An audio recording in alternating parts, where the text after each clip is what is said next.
በስመ አብ ወወልድ ወመንፈስ ቅዱስ አሃዱ አምላክ አሜን። የተወደዳችሁ የልዑል እግዚአብሔር ቤተሰቦች እንደምን ሰነበታችሁ? እንደምን እስከዚህ ሰዓት ደረሳችሁ? አሜን። አምላካችን የቅዱስ እግዚአብሔር ስሙ በፍጥረታት አንደበት ሁሉ ከፍ ከፍ ያለ የተመሰገነ ይሁን። አትለይምና እናታችን ንጽሕተ ንጹሐን ቅድስተ ቅዱሳን ድንግል ማርያም ስሟ በፍጥረታት አንደበት ሁሉ ከፍ ከፍ ያለች የተመሰገነች ትሁን። እንኳን ለታላቁ ለደብረ ታቦር ዓመታዊ ክብረ በዓል በሰላም በሰናይ አደረሳችሁ። ዛሬ እግዚአብሔር ቢወድና ቢፈቅድ በዛሬው ዕለት ነሐሴ 13 ቀን ተከብሮ ስለሚውለው ስለ ደብረ ታቦር ዓመታዊ ክብረ በዓል እንማማራለን። በበዓሉ ምንን እናስታውሳለን? በዕለቱ ምን የተደረገበት ዕለት ነው የሚለውን እንመለከታለን። አምላካችን ቅዱስ እግዚአብሔር በመካከላችን ተገኝቶ እንዲያስተምረን የእርሱ መልካምና ቅዱስ ፈቃድ ይሁንልን። እንግዲህ ደብረ ታቦር በዓልን ከሌሎቹ ዓመታዊ ክብረ በዓላት በተለየ ሁኔታ ክርስቶስ በዚህ ምድር ላይ በመዋዕለ ሥጋዌው ሲመላለስ ብርሃነ መለኮቱን ለሐዋርያት የገለጸበት ትልቅ በዓል ነው። ትልቅ ዕለት ነው። እንግዲህ ታሪኩን የምናገኘው የማቴዎስ ወንጌል ምዕራፍ 17 ከቁጥር 1 እስከ ቁጥር 9 ድረስ እናገኘዋለን። እንግዲህ የማቴዎስ ወንጌል ምዕራፍ 17 ከቁጥር 1 ጀምረን ስንመለከት ከ6 ቀንም በኋላ ኢየሱስ ጴጥሮስንና ያዕቆብን ወንድሙንም ዮሐንስን ይዞ ወደ ረጅም ተራራ ብቻቸውን አወጣቸው ይለናል። እንግዲህ እግዚአብሔር ቤተሰቦች እነዚህ ሦስቱ ሐዋርያት ሐዋርያው ቅዱስ ጴጥሮስ፣ ሐዋርያው ቅዱስ ያዕቆብ እና ወንድሙ ሐዋርያው ቅዱስ ዮሐንስ የምስጢር ሐዋርያት ይባላሉ። እግዚአብሔር ቤተሰቦች ምን አልኳችሁ? የምስጢር ሐዋርያት ተብለው ይጠራሉ። በብዙ ቦታ እነዚህን ሦስቱን ሐዋርያት በመያዝ ክርስቶስ የተለያዩ ታምራትን ፈጽሟል። ብዙ ቦታ ላይ እነዚህን ሐዋርያት ይዞ ምስጢራትን ፈጽሟል። እናም የምስጢር ሐዋርያት በመባል ይታወቃሉ። እነዚህ ሦስቱን ሐዋርያት ይዞ ወደ ተራራ ወጣ። ሌሎቹ የት ናቸው ቢሉ ከተራራው በግርጌ በታች በኩል ነበሩ። ወደ ረጅም ተራራ ይዟቸው ወጣ ነው የሚለው። ያም ተራራ እንግዲህ ደብረ ታቦር ይባላል። ደብረ ታቦር ይባላል። እንግዲህ እግዚአብሔር ቤተሰቦች ደብረ ታቦር የሚባል ከተማ በዚህ በሀገራችን በኢትዮጵያ ውስጥም አለ። እንግዲህ ብዙ ደብሮች አሉ ማለት ነው። በመጽሐፍ ቅዱስ የሚጠሩ ከተሞች አሉን ኢትዮጵያውያን። ለምሳሌ ደብረ ታቦር የሚባለው ከተማ በሀገራችን በዚሁ በኢትዮጵያ በደቡብ ጎንደር የደቡብ ጎንደር ዋና ከተማ ነው ደብረ ታቦር። ደብረ ታቦር የሚባል ከተማ አለን። ደብረ ዘይት የሚባል ከተማ በመጽሐፍ ቅዱስ አለ፣ በሀገራችንም ውስጥ አለ። ደብረ ዘይት ክርስቶስ በዚህ ምድር ላይ መጥቶ የማስተማሩን የማዳን ስራውን ፈጽሞ ያረገበት ተራራ ነው። የእርገቱ ተራራ ነው ደብረ ዘይት። እንዲሁም ደግሞ ይህ ተራራ ለሁለተኛ ጊዜ ወደዚህ ምድር ለፍርድ በሚመጣበት ሰዓትም የሚመጣበት ተራራ እንደሆነ ይነገራል ማለት ነው። የማቴዎስ ወንጌል ምዕራፍ 24 የምናገኘው ነው ማለት ነው። እንግዲህ ደብረ ዘይት የሚለውን ተራራ በመጽሐፍ ቅዱስ እናገኘዋለን። እንዲሁም ደግሞ በኢትዮጵያ ውስጥ ደግሞ አዳማ ደብረ ዘይት ይባላል። ኢትዮጵያ ውስጥ ያለ ከተማ ነው። እንዲሁም መጽሐፍ ቅዱሳዊ የሆኑ ስሞች ኢትዮጵያ ውስጥ እንዳሉ እንገነዘባለን። ደብረ ዳሞ የሚል አለ። ደብረ ዳሞ የሚባል ደብረ ሊባኖስ የሚባል ገዳም አለ ኢትዮጵያ ውስጥ።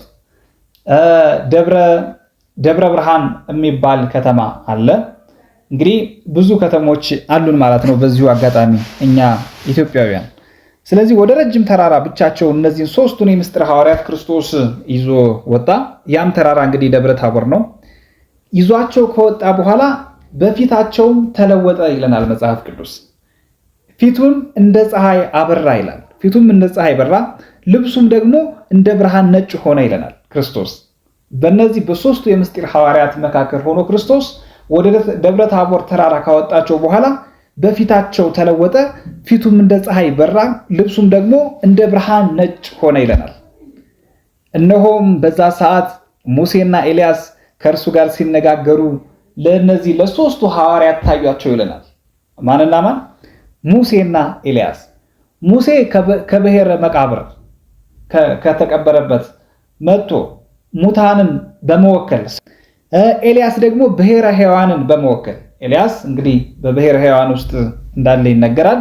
ስለዚህ ብሔረ ሕያዋን ውስጥ ያሉትን ሰዎች በመወከል ኤልያስ በብሔረ ሙታን የሞቱትን ሰዎች ሙታንን በመወከል ደግሞ ሙሴ መጥተው ከእርሱ ጋር ሲነጋገሩ ለሐዋርያት ታዩአቸው ማለት ነው።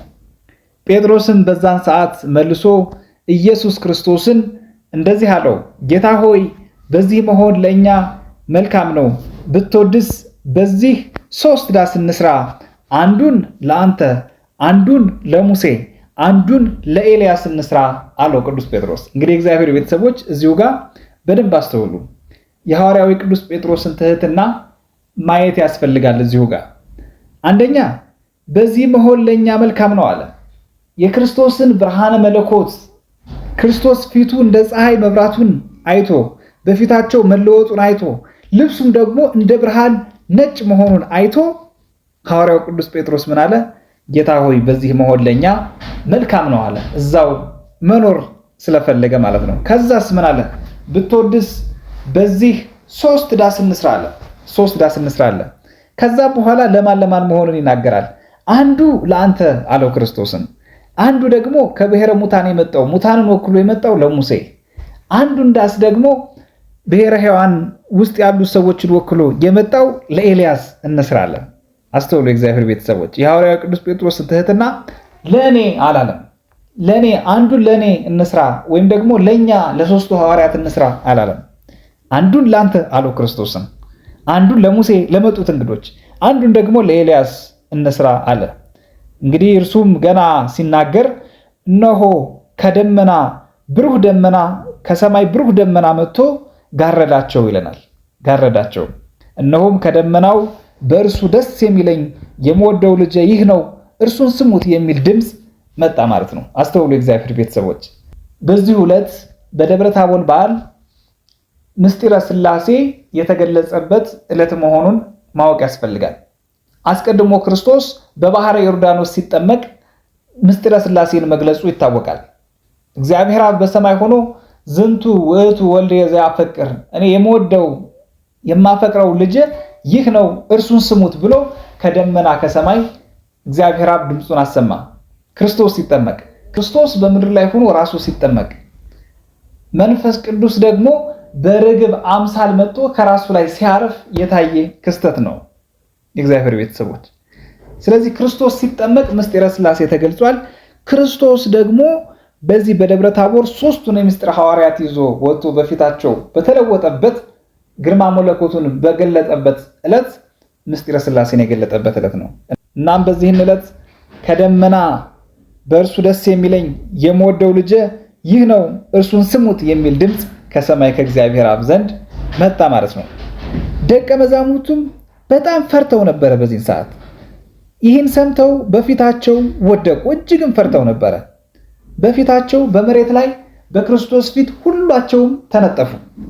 ምክንያቱም የእግዚአብሔር ቤተሰቦች በፊታቸው ሲለወጥ የእግዚአብሔርን ጥቂቷን ያህል ብርሃነ መለኮት እንኳን መቋቋም አቃታቸው። አስቡት፣ ተመልከቱ። ሙሉውን ብርሃነ መለኮት ገልጾላቸው ቢሆን ኖሮ እንዴት ይሆኑ ነበረ? ክርስቶስ የገለጸላቸው ከብርሃነ መለኮቱ ውስጥ እጅግ ጥቂት የሆነውን ነው የገለጸላቸው። እናም ይሄን ብርሃነ መለኮት ጥቂት የሆነውን የክርስቶስ ብርሃነ መለኮት መቋቋም አቅቷቸው ሐዋርያቱ በፊቱ በምድር ላይ ተነጠፉ። ኢየሱስም ቀርቦ ዳሰሳቸው ይለናል መጽሐፍ ቅዱስ። ዳሰሳቸውና ተነሱ አትፍሩም አላቸው። ክርስቶስ አጽናናቸው። ለመሬት ዝቅ ብሎ ተነሱ አላቸው። ዓይናቸውንም አቅንተው ሲያዩ ከኢየሱስ ብቻ በቀር ማንንም አላዩም ነበር ይለናል። እንግዲህ በፊታቸው ቀና ብለው ሲመለከቱ ሌላ አካል የለም፣ ኢየሱስን ብቻ ነው ያዩት። እና ይሄ እንዴት ይሆናል አላቸው። ይህ እንዴት ይሆናል ብለው አሰቡ። ከዛም በኋላ ክርስቶስ ከተራራው ይዟቸው ወረደና ይዟቸው ከወረዱ በኋላ ኢየሱስ ክርስቶስ የሰው ልጅ ከሙታን እስኪነሳ ድረስ ያያችሁትን ለማንም አትንገሩ በማለት አዘዛቸው ማለት ነው። እንግዲህ እግዚአብሔር ቤተሰቦች የክርስቶስን ትህትና ክርስቶስ ምን ያህል ከንቱ ውዳሴን እንደማይፈልግ የሚያሳይ ቃል ነው። የሰው ልጅ ከሙታን እስኪነሳ ድረስ ያያችሁትን ለማንም አትንገሩ አለ። ተመልከቱ። ዛሬ ላይ በዓለማችን አንድ ተአምር የሰራ ሰው ቢኖር ሂዱና ተአምር መስራቴን ለዓለም ሁሉ መስክሩ ንገሩ ብሎ ቢልክ በወደደ። ክርስቶስ ግን ይህን አላደረገም። ይህን ያያችሁትን ተአምር ከሙታን እስክነሳ ከሙታን ተለይቼ ሞትን በገዛ ስልጣኔ ድል አድርጌ እስክነሳ ድረስ ለማንም አትናገሩ አላቸው ክርስቶስ። ከተነሳ በኋላ ግን በእርሱ ማመንን ስለሚጠይቅ በእርሱ እንዲያምኑ ስለሚፈልግ ማመንም ስላለብን ከዛ በኋላ ቢመሰክሩ ችግር እንደሌለው ነገራቸው። ስለዚህ እግዚአብሔር ቤተሰቦች የዛሬው ዕለት እጅግ አስደናቂ የሆነ ዕለት ነው። ክርስቶስ ብርሃነ መለኮቱን የገለጠበት ምስጢረ ሥላሴን የገለጠበት ዕለት፣ የቅዱስ ጴጥሮስ ትሕትና የታየበት፣ ከብሔረ ሕያዋንና ከብሔረ ሙታን እነ ኤልያስ እነ ሙሴ መጥተው ከክርስቶስ ጋር የተነጋገሩበት ትልቅ ዕለት ነው የእግዚአብሔር ቤተሰቦች። ከዚሁ በዓል ጋር ተያይዞ በመላው ሕዝበ ክርስቲያን ዘንድ ችቦ ይበራል።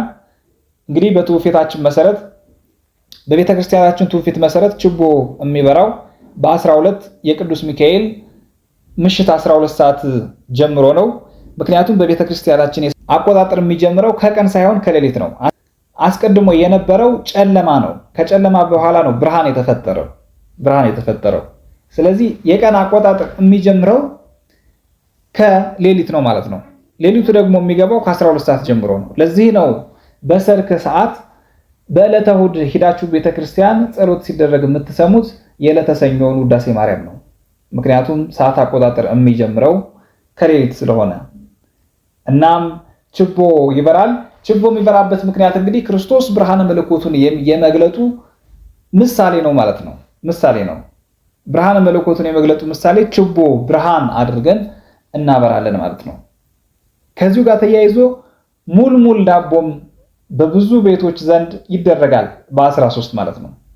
እንግዲህ ሙልሙል ዳቦ የሚደረግበት ምክንያትም ክርስቶስ ብርሃነ መለኮቱን በገለጠበት ሰዓት በዚያን ሰዓት ቅዱስ ዳዊት በመዝሙር 89 ላይ ታቦርና አርሞኒየም በስምህ ደስ ይላቸዋል እንዳለ ከታቦር እስከ አርሞኒየም ድረስ የክርስቶስ ብርሃነ መለኮት ተዘርግቶ በርቶ ስለነበረ በዛን ሰዓትም ደግሞ ከብት ይጠብቁ የነበሩ እረኞች እንዲሁም ደግሞ ጠባቂዎች ቀን መስሏቸው የክርስቶስን ብርሃነ መለኮት ከታቦር እስከ አርሞኒየም ድረስ ይበራ ስለነበረ ቀን መስሏቸው ምንም ሳይሄዱ ከብቶቻቸውን ይዘዋቸው ወደ ቤት ሳይሄዱ ስለቆዩ ቤተሰቦቻቸው ደንግጠው ሙልሙል ዳቦ ህብስት በመያዝ ሊቀበሏቸው ወጥተው ነበር። እናም የእግዚአብሔር ቤተሰቦች ሙልሙል ዳቦ ዛሬ በሕዝበ ክርስቲያኖች ዘንድ በቤታቸው የሚደረገው ይህን ትውፊት በማስታወስ ነው ማለት ነው።